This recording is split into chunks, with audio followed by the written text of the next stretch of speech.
2021ರವರೆಗೆ. ಬಜೆಟ್ಗೆ ಅನುಮತಿಯನ್ನು ಕೊಡುವಂಥವರು ರಾಷ್ಟ್ರಪತಿಗಳು.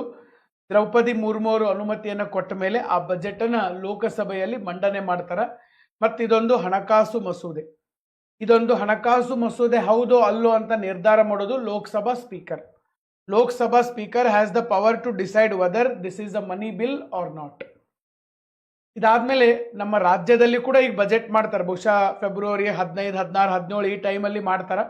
202ನೇ ವಿಧಿಯ ಅನ್ವಯ ರಾಜ್ಯ ವಿಧಾನಸಭೆಯಲ್ಲಿ ಆ ಒಂದು ಬಜೆಟನ್ನು ಮಂಡನೆ ಮಾಡ್ತಾರೆ. ಮತ್ತು ಈ ವರ್ಷ ನಮ್ಮ ಬಜೆಟನ್ನು ಸಿದ್ದರಾಮಯ್ಯನವರೇ ಮಂಡನೆ ಮಾಡ್ತಾರೆ. ಯಾಕಂದರೆ ಅವರೇ ಫೈನಾನ್ಸ್ ಮಿನಿಸ್ಟರ್ ಕೂಡ ಇರೋದ್ರಿಂದ, ಚೀಫ್ ಮಿನಿಸ್ಟರ್ ಜೊತೆಗೆ ಅವರು ಫೈನಾನ್ಸ್ ಮಿನಿಸ್ಟರು ಅವರೇ ಇರೋದ್ರಿಂದ ಅವರೇ ಅದನ್ನು ಮಂಡನೆ ಮಾಡ್ತಾರೆ.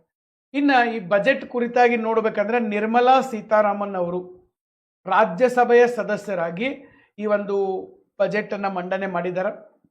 2014ರಿಂದಲೂ ಅವರು ರಾಜ್ಯಸಭೆಯ ಸದಸ್ಯರಾಗಿದ್ದಾರೆ.